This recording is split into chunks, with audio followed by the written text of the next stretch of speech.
काहीतरी मार्ग सापडेल आपल्याला ह्यावर। बरं, घरात सगळं ठीक आहे ना? हो, पण बाबा तुम्ही दोघेही जरा वेळ आराम करा आता। रात्रभर जागे आहात तुम्ही। हां, अद्वैत झोप कशी येईल? जोपर्यंत हे प्रकरण काय आहे हे कळत नाही तोपर्यंत मला शांत झोप लागायची नाही। मी बघतो। बाबा तुम्ही कुठे जाताय? कुठे म्हणजे काय? माझ्या बेडरूम मध्ये। बाबा तुमच्या खोलीत विरोचक आहे, तुम्ही तिथे अजिबात जायचं नाही, धोका आहे तिथे। तुम्ही तिघांनी एवढे धोके पत्करले, त्या सगळ्यात मी काय करतोय म्हणून म्हणतो मी जातो तिकडे, म्हणजे हे प्रकरण काय ते मला कळेल। बाबा पण अरे अद्वैत, रिस्क तर घ्यावीच लागेल ना रे, आणि त्यातून काही धोका असेल मी कळवतो। डोंट वरी, येतो। बाबा एक मिनिट, फोन रिसीव्ह करा आणि चालू ठेवा फोन।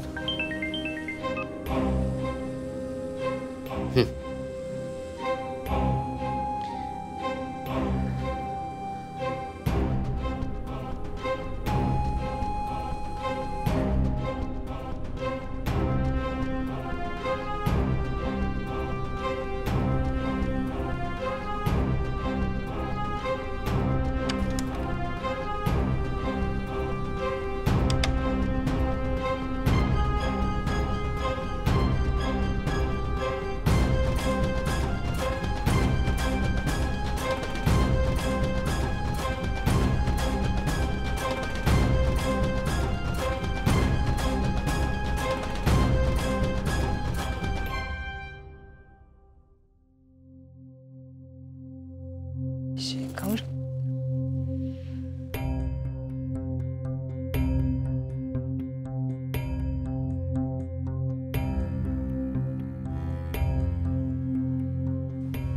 शेखर कुठे होतात तुम्ही?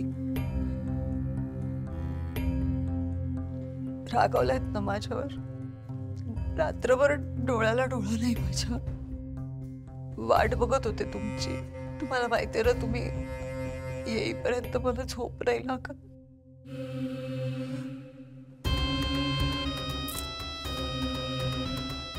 I am sorry, sorry.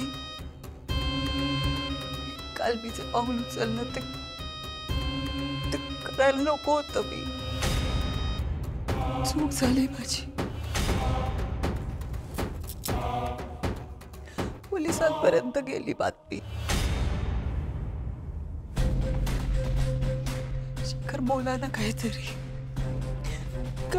काय झालंय नक्की? कळतच नाहीये मला। आई कधी गेल्या? मला का नाही सांगितलं? इथेच होते ना मी। काय झालं नक्की? तुला काय वाटतं काय झालं असेल माझ्या आई बरोबर? बरोबर मला नाही कळत आहे। असं कसं कळत नाही? जे काही घडलं ते तुझ्या डोळ्यासमोर घडलंय। काय बोलताय तुम्ही शेखर? तुझ्या समोर घडलंय सगळं। एवढी मोठी गोष्ट माझ्या समोर घडली आणि मला कळले नाही, असं कसं होईल? काय काय झालं नेमकं आणि कधी झालं?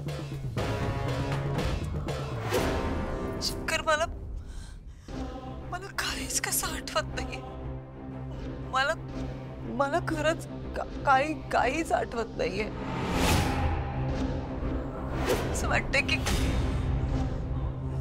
गाढ झोपेतून जागी झाले मी। खूप वर्ष अशीच झोपून होते आणि आता जागी झाले।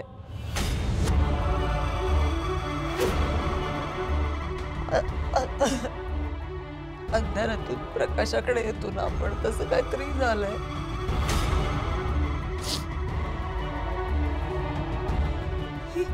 मी इथे होते आपल्या बेडरूम मध्ये, तुम्हाला बघायला म्हणून मी बाहेर निघले हॉल मध्ये, तुम्ही नव्हतात तिथे। घरात बघितलं, घरात कोणीच नव्हतं. तुम्हाला फोन लावायचा होता म्हणून म्हणून फोन घ्यायला गेले तर फोनच नाही सापडला मला, म्हणून तुम्हाला शोधायला बाहेर पडले. पण कुणीच भेटला नाही तुम्ही. मग मी परत घरी यायला निघाले, पण येताना आठवणीने गजरा घेतला शेखर. कारण आपल्या लग्नानंतर असा एकही दिवस गेला नाही की मी गजरा घातला नाही. तुम्हाला आवडतो म्हणून मी रोज गजरा घालते.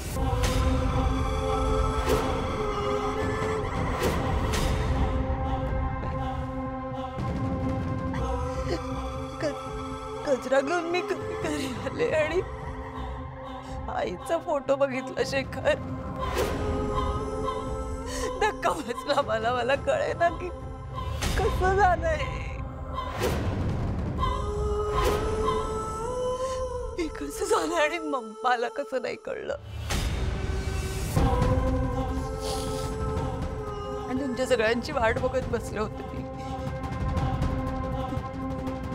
पण तुम्ही आलात सगळे आणि काहीतरी वेगळंच वागायला लागलात माझ्या बरोबर. कोणीच काही नीट बोलला नाही. तुम्ही पण माझ्याशी नीट बोलला नाही शेखर. काय काय काय झालंय मला प्लीज सांगा.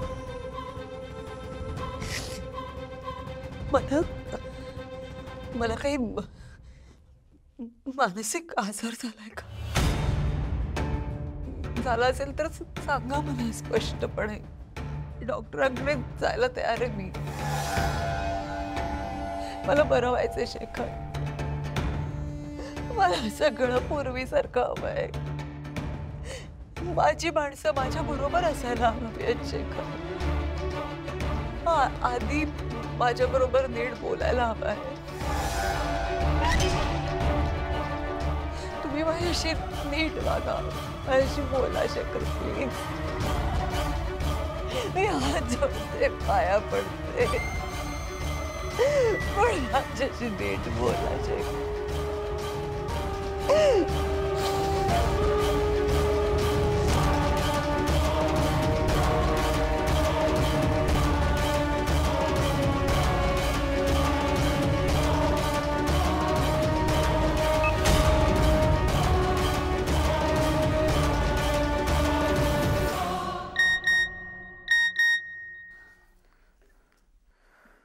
आत्ता परिस्थिती नॉर्मल आहे, काही धोका वाटत नाहीये.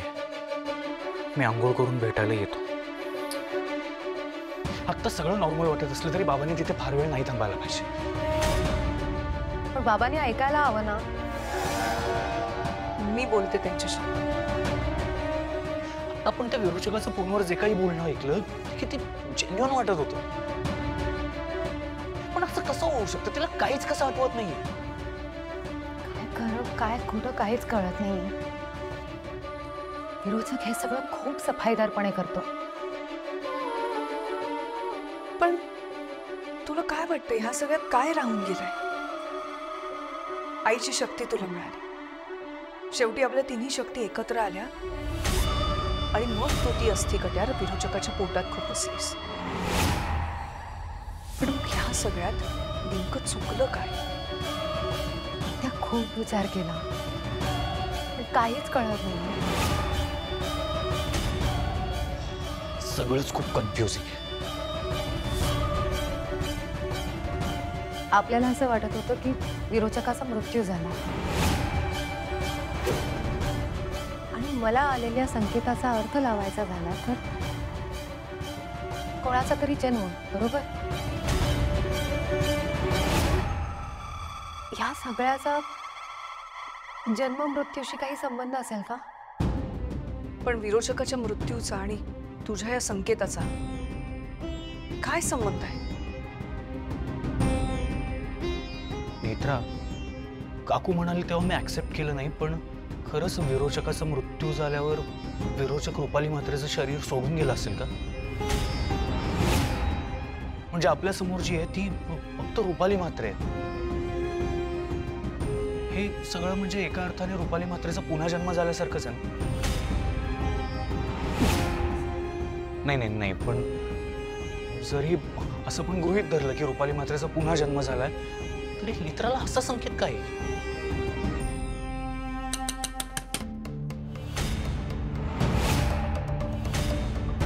मी बघतो.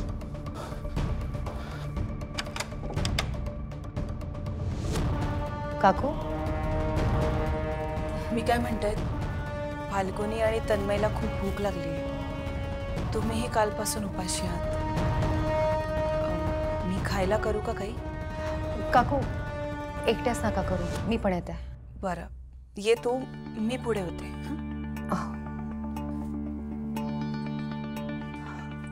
आत्या, मी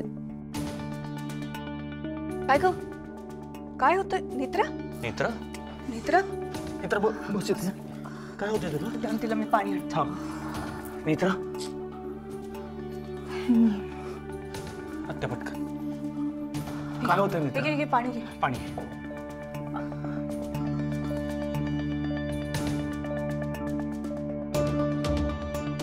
सावकाश. बरं वाटतं आता? मी डॉक्टरांना फोन करतो. नाही नाही साहेब, काल पण झोप नाही झाली आहे ना, त्यामुळे जरा अशक्तपणा वाटतोय. बाकी बरं आहे, खरंच बरं वाटतंय. नेत्रा, आराम कर आता. हो, केतकी काकूंना जरा जाऊन मदत करते, सगळ्यांचं जेवण बघायचं आहे ना, नंतर येऊन आराम करते. मी बघते तिकडे, तू आराम कर, ठीक आहे? आलेच.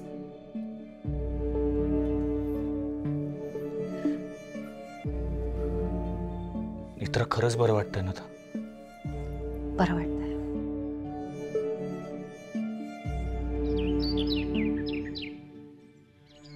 आत्या सासू, मग विरोचकाचं नक्की काय झालंय, कळलंय का? बघा, थोडा संयम ठेवावा लागेल आपल्याला, कळेल काही दिवसात. जेवण तयार आहे, सगळ्यांनी जेवण घेऊया. चला. कुमार, तुम्ही एकटा का गेला? मला पण बोलवायचं ना. बोलवलं असतं, पण नेत्राने तुला आणि तनूला रूममध्येच थांबायला सांगितलं. खरं तर नेत्रा येणार होती मदतीला, पण ती आलीच नाही. नेत्राला जरा बरं वाटत नाहीये. काय झालं तिला? काय झालं? नाही नाही, फार काही नाही, काळजी करू नका. गरगरत आहे तिला, बस तेवढंच. काय झालं? सगळं ठीक आहे ना? हो, सगळं ठीक आहे. ते नेत्राला बरं नाहीये ना, त्याबद्दल बोलत होतो. तिला काय झालं? आणि डॉक्टरांना कळवलं का? तर मी फोन करू डॉक्टरांना. एक मिनिट. काळजी करण्यासारखं काहीही झालेलं नाही. तिची झोप झाली नाही, त्यामुळे तिला गरगरत आहे, एवढंच. बरं, विरोचक खोलीतून बाहेर पडलाय का तुमच्या? नाही अजून. तिने तुम्हाला काही त्रास दिला? नाही. म्हणजे विरोचकाचा वध झाल्यानंतर सुद्धा तो पुन्हा घरातच आला, पण ती आल्यापासून एक क्षण सुद्धा मला तिच्यामध्ये विरोचक दिसला नाही. मला ती पूर्वीची रुपालीच वाटते. मला सुद्धा नाही. एक मिनिट, तुम्ही रुपालीच्या बोलण्याला बळी पडू नका. आणि शेखर, तुम्ही त्या खोलीत राहू नका. तुम्ही आजपासून तन्मयच्या खोलीत राहायला जा.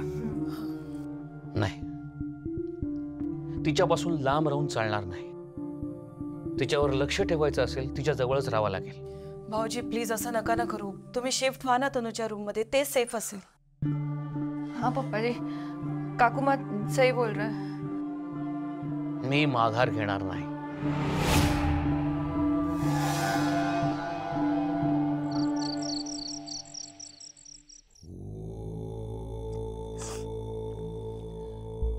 शेखर,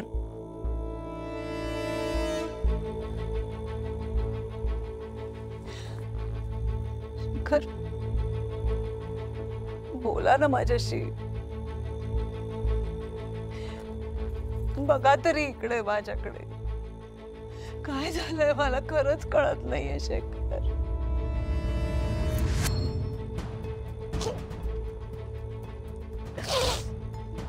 माझं प्रेम आहे तुमच्यावर, आणि तुम्ही बोलतही नाही आहात माझ्या बरोबर. काय झालंय शेखर? प्लीज प्लीज असं नका करू. मला निदान सांगा तरी काय चुकलंय माझं शेखर, काय केलंय मी, मला कळू दे तरी शेखर.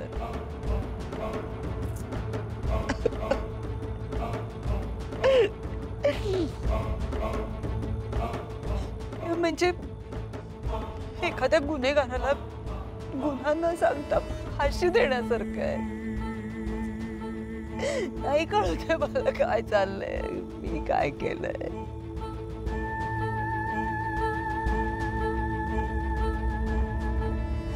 हे असं जिवंत राहण्यापेक्षा ना मी मेल्यानंतर बरं झालं असतं.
झोपायचं नाहीये?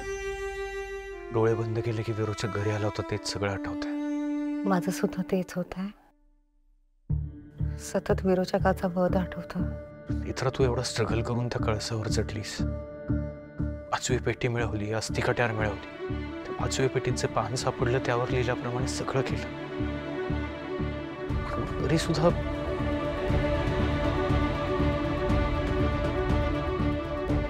काहीच कळत नाहीये.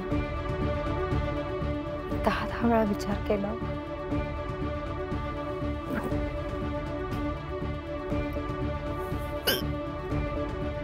नेत्रा, काय होतंय? नेत्रा, काय झालं? नेत्रा,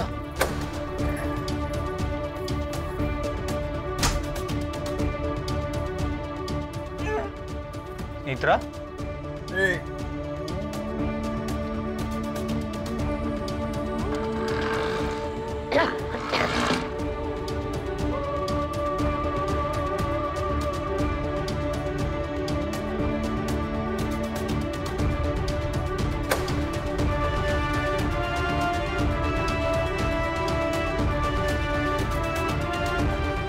बरं वाटतं त्याचा?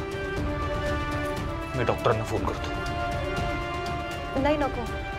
मित्र, मी मगाशीच सांगितलं होतं तुला, आपण डॉक्टरांना बोलावूयात ना. मी फोन करून बघतो आत्ता येत आहेत का. नाही, ऐका ना माझं, खरंच नको. मित्र, मी काही ऐकणार नाहीये तुझा. तर मी साहेब, खरंच नको. मित्र, माझं एक काम कराल का? काय? मी एक वस्तू सांगते, ती सकाळी लवकर आणून द्या. हो, पण काय, कुठली वस्तू?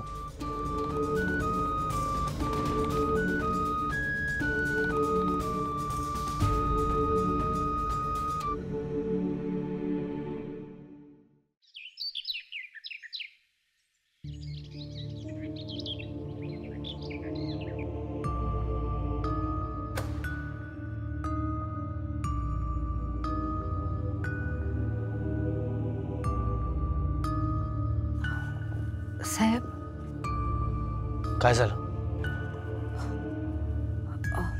नेत्रा, बोल ना, काय झालं?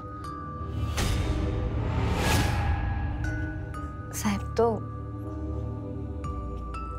संकेत, ते बाळ आपले.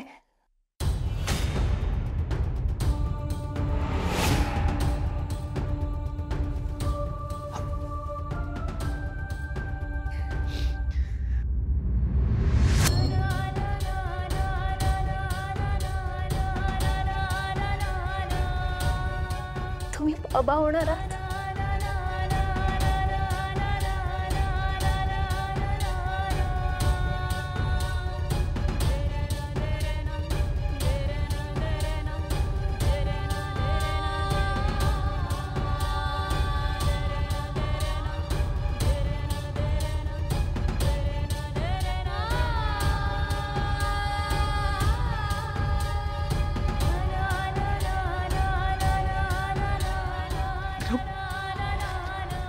आपण आई बाबा होणार आहे.